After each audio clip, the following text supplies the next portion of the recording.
Hey guys, it's Cowboy Dino Studios, and I'm with my good friend Yucky Monkey. um, and today we are reviewing. Can you guess what it is? We were reviewing Shang-Chi and the Legend of the Ten Oh, Rings, the latest movie by Marvel Studios. yes. We saw it in theaters, as you can, and you have to. Yeah, it's a 45-day theatrical window, and it'll eventually get onto Disney Plus But Premier it's making Access. some good money right now. Yeah, it's doing good. It's not quite as good as Black Widow yet, but it might have longer staying power than Black Widow. Yeah. But it's breaking like Labor Day box office records and stuff. So let's get started talking about this movie. We'll start off with, the titular character, Shang-Chi, played by Simu Liu. I thought he's a great new addition to the MCU. Oh yeah, he's funny. He is he's like relatable. He is, right? He can find, you can find yourself in Yep. as him, And I think in this movie, he also just had a great, emotional story going on. Like, he has darkness in his past, and he doesn't know, which parts of his legacy he wants to embrace and his family, and... But he ends up embracing the darkness, but making it his own. Yeah, he said something about, light and dark or something. I don't know. It was cool. But yeah, I think he's a fun personality, and I think I can't wait to see him in more stuff in the future, just crossing over with all the different people. Yeah. So, yeah, good lead to a good movie. Then we can also talk about nearly also a main character, really. I mean, this is almost his story as much as it is Shang-Chi's. Well, because he's the antagonist, that's kind Yeah, of how but it works. he has, real, focus.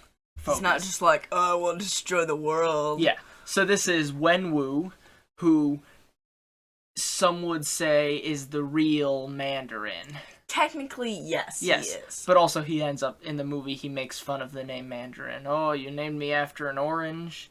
And so, yeah. He's played in this movie by Tony Leung, and I thought he's just really good. Really good. You know what I'm saying? Yeah, I think he has a great villain story because, he's not exactly a villain. But he is a villain. He's misguided. That works the best. He is one of the, even just from this one movie, he is one of the most compelling villains in all of the Marvel Cinematic Universe. I mean, he basically took the, plot and reasoning for doing things that most heroes have, but then turned it into an antagonist role. And his whole character comes from the love story with who he will eventually marry, but then she dies. She gets killed. I believe her name, I might be mispronouncing this, is Ying Li, and she comes from Ta Lo, the other realm or whatever, and when he comes there trying to conquer it or something, but then they end up falling in love, and she takes him and is able to change him from this warmongering Ten Rings ruler guy, and then once he meets her, he settles down, gives up the Ten Rings, and has a family. And it's it's compelling stuff. Yeah. But then one day, his past comes back to haunt him when the Iron Gang that he had once wronged while he was, they kill her. The Conqueror, yeah, and then they kill her, and so that reverses all this stuff. He decides that she thought I could change, but she was wrong, and now a blood debt must be repaid with blood, and so then he goes and starts killing people again. Yeah, and he puts on the rings again because he had them in a box before when Shang-Chi and I'm not sure what Xiaoling. Yep. Um, We'll get to her in a second. yeah, when they were children.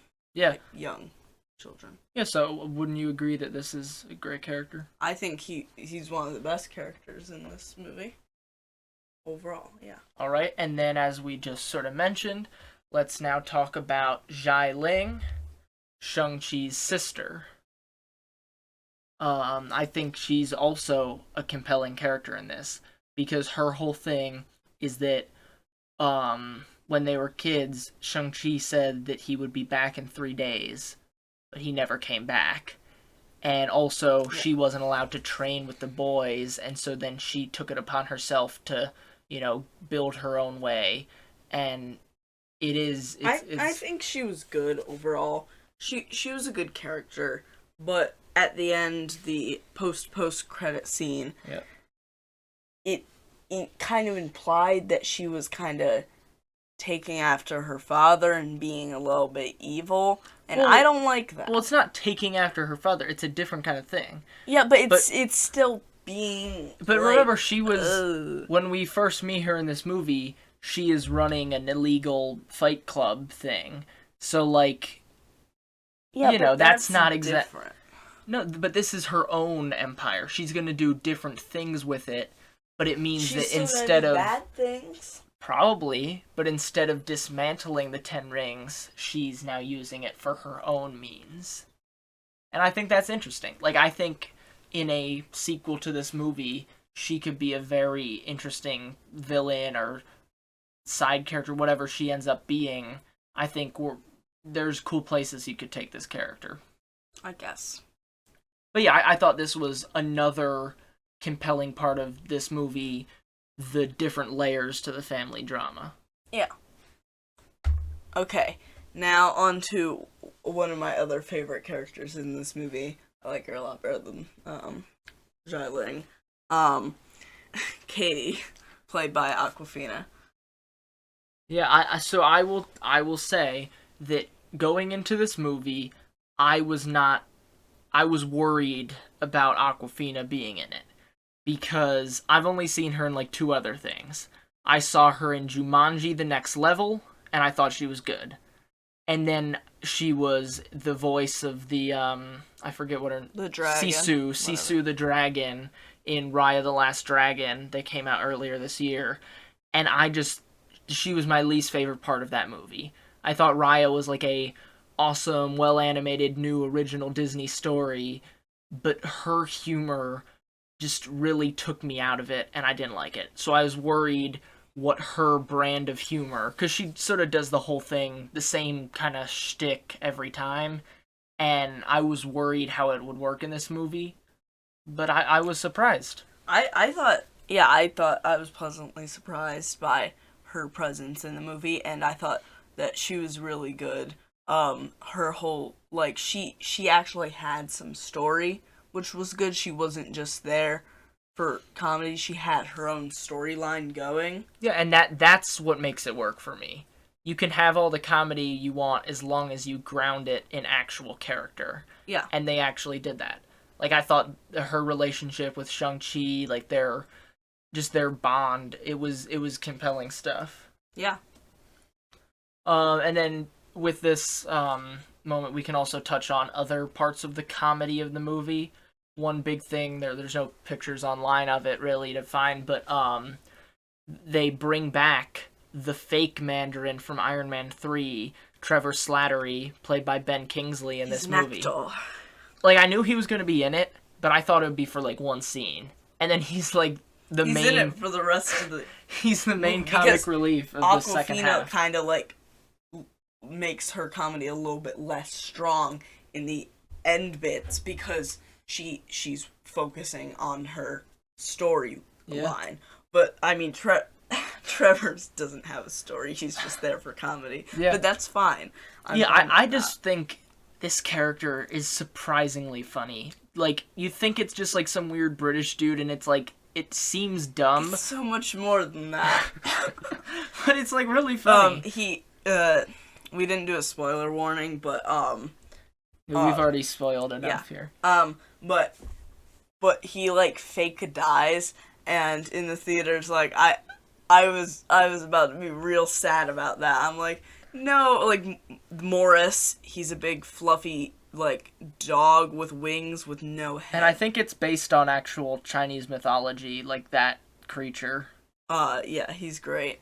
But Morris goes over to him and is like nudging him, and it looks like Trevor's dead, like on the battlefield, and he just gets up and he's like, what are you doing? I'm just acting. Come on, now play dead with me. And they both like lay down like they're dead. Like that's funny. Yeah.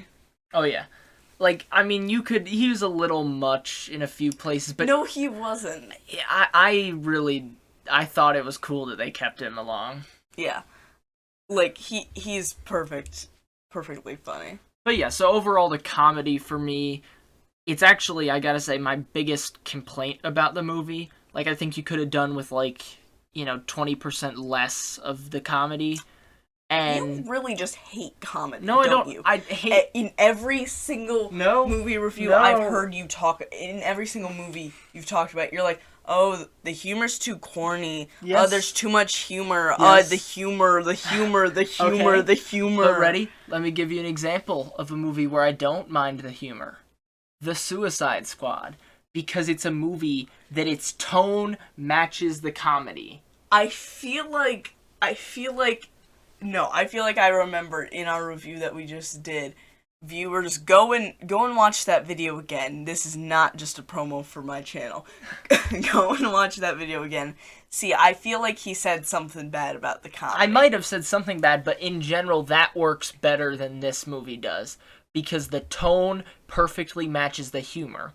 But in like this we movie, were saying before, the tone is like a bit more of a serious family fantasy epic kind of thing, and so then the sort also, of slapstick like we Marvel were saying comedy. When we were saying when we came out of the theaters, the like one little detail of Shang-Chi wearing like sneakers into the end battle, and everybody else is in like full armor. He's in like kind of armor, and he has sneakers on. It's bringing it back to this generation, this world that we live. Like this, the comedy takes it back to like we're living in this world. Of course, yes, I can tell you. Yeah, I like the comedy in this movie. It's not terrible.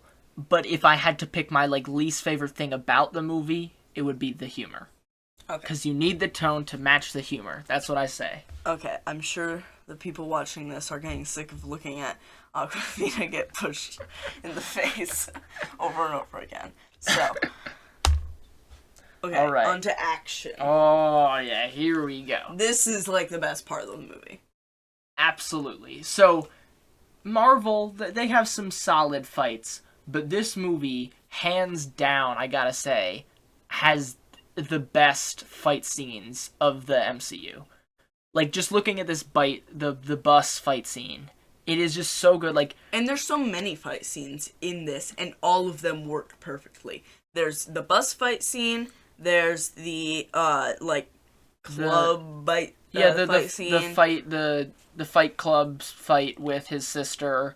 Then the one on the scaffolding on the side of the building. On the scaffolding. Then it sort of merges. That scaffolding fight goes inside the building when he fights the death dealer person, which I only learned that because I looked it up. That's the masked dude. And then we have... I guess technically you could say there's like mini car chase when they're escaping the thing. You can count that as action. And then I guess car chase when they're going into and then the whole Taolo. End of Act 3. The whole rest of the movie. Oh, yeah. Well, because then he has a fight with his father, then there's, like, the sort of group battles, then the, like, fight with the monsters. General war. Yeah.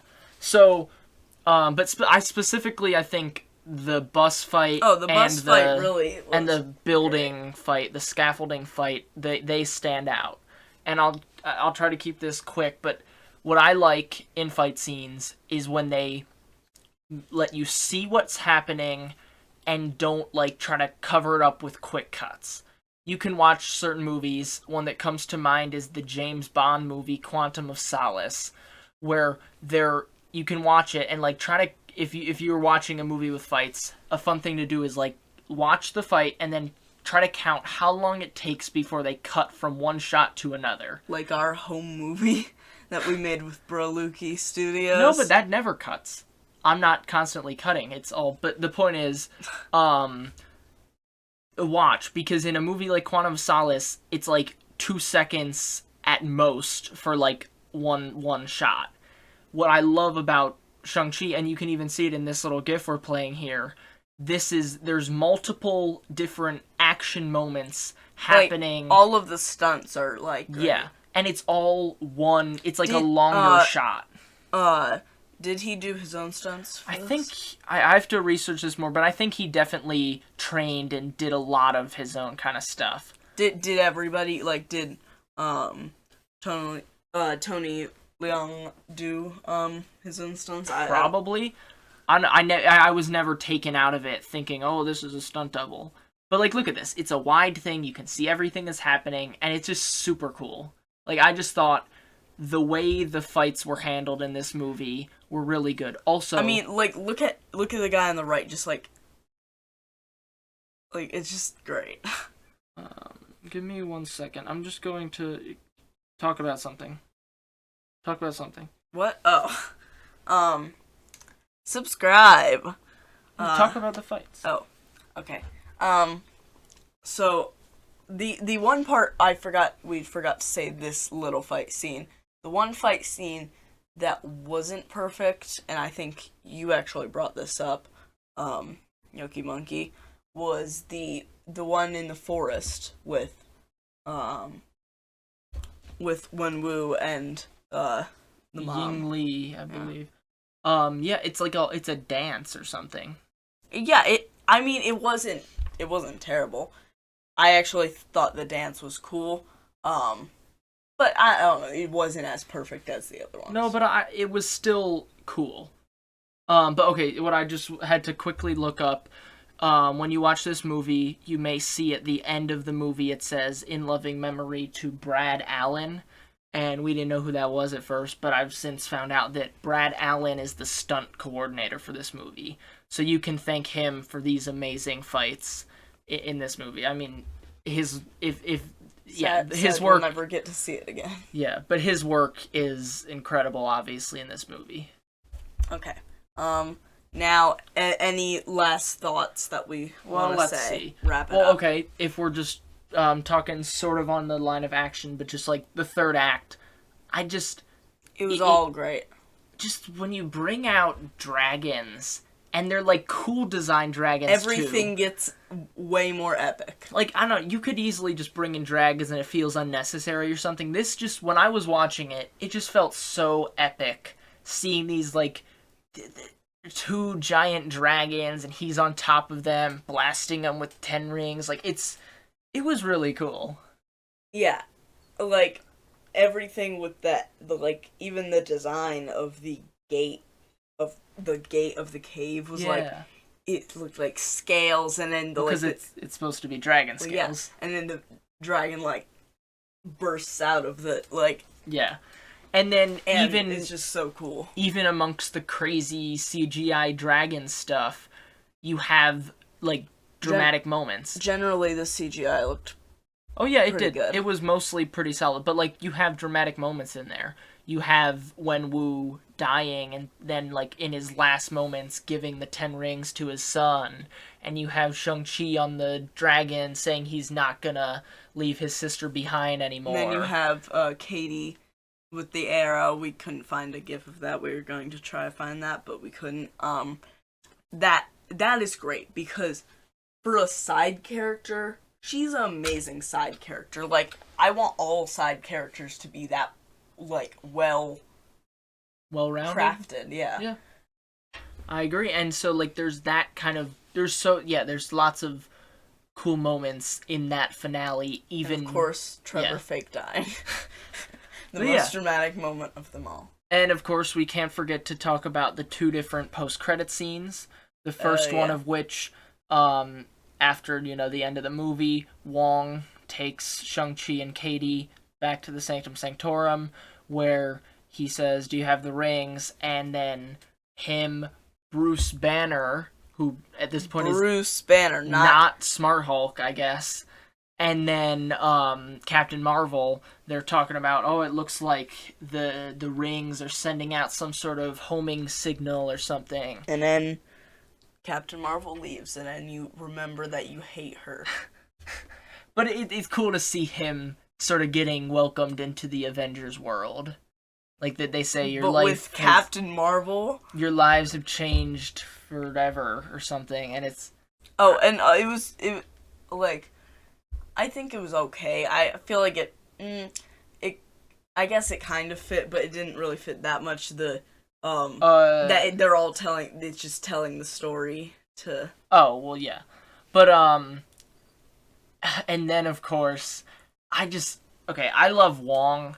And then seeing him do karaoke with them at the end, that was a big laugh for me. Hotel California. That was a big laugh for me. I think Wong is one of those characters that I just love when he shows up, you know? And seeing him in this movie was great. Yeah. And then the second post-credit scene we already briefly talked about, but it shows Xiaoling taking over the Ten Rings. The Ten Rings house holding facility. And then our last thing, it says, the 10 Rings will return. Which means she is the 10 Rings now. Well, she's the ruler of the 10 Rings organization. Yeah, exactly. That's the problem. Why? Because she's evil now. Or she could be. I don't But, know. like, it makes sense that she'd be evil, right? Doesn't that seem in line enough for her character? No, I want... They made up. He saved her life. Yeah, but, multiple times. Still... I don't know. The point is, good post-credit scenes, good movie with good fights, good characters. Yeah. Yeah. I mean, like, okay, yeah, so in terms of MCU movies, this has to be pretty far up the list. Yeah. Like, what makes this cool... It's better than... I feel like I might like it more than Iron Man 2. Easily. Iron Man 2 is pretty bad. Yeah, I don't that's know what... if you realize that. Like... Well, no, that's what I'm saying. It's better than Iron Man 2. But that's, like almost last place. It's better than Black Widow. It's better than Black Widow. But it feels unique. It still feels like an MCU movie, but it feels like it's doing new things. Like I wouldn't put it above like Guardians, but No, I don't think I would either. Guardians, I like Infinity War. I'd have to see about like Iron Man, Winter Soldier, those kind of movies. Yeah. Could even be better than some of the Spider-Man ones. Definitely better than Incredible Hulk. Yeah, it's better than Captain Marvel. Mm-hmm. But yeah, I mean, it's easy to compare it to this one, though. It's better than the other Marvel movie this year, Black Widow. It's so much better. So much better. Black Widow. Black Widow. Black Widow was good, but like comedy wasn't very good. We already did our Black Widow review. Yeah, we know what we think. Comedy for Black Widow, not that good. Comedy for Shang-Chi, good. Like Shang-Chi won in places that Black Widow definitely was lacking. Awesome. So, I think overall we can give our final ratings. Whoa! We both gave it a 9.6 out of 10. On my Letterboxd, go check out my Letterboxd, link will be in the description. I actually put a 9.54 out of 10, but I just bumped it up to 9.6 because I need to like it just as much as Yucky Monkey. Yeah. I mean, it's just like a good deal. Like a very good deal. What else is there to say? I liked it. I want more. Give me a sequel now, Kevin Feige, please. Thanks. Yeah, I love a sequel to this, but well, I mean, there will be. Sister nice. But yeah, I just this one gave everything I wanted and more. Yeah. I'd also like to see Trevor come back for another movie. I feel like he could fit in the Guardians of the Galaxy, maybe. maybe there could, I want a what if episode where what if Trevor was the real Mandarin? That's what I want. So Okay. Kevin Feige and people who make What If and Marvel associate people, if you're watching this video, you know what to do. Before we end, we have to. I just forgot to mention this. Shang-Chi and the Legend of the Ten Rings is directed by Destin Daniel Cretton. I think that. Hopefully, I'm saying that right. And the music was composed by Joel P. West. I already said the stunt coordinator.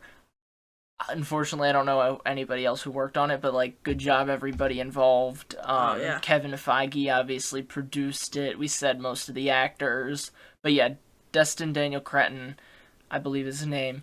Good direction, good stuff going on. Make another Marvel movie, maybe. Yeah. And we forgot to add a "That's all, folks" slide. Well, that's all, folks. If you like this video, make sure to give it a like. Subscribe if you want to see more reviews like this, and then we'll all just wait in silence for the next Shang-Chi movie. Oh yeah, and of course we'll be, What If is still happening, and then Eternals, and then No Way Home. Oh yeah, we have a ton of stuff to review.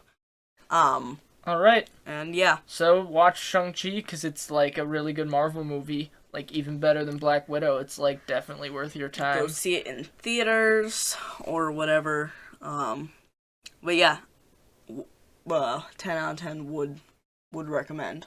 Yep. So yeah, hope you guys enjoyed the video, and goodbye.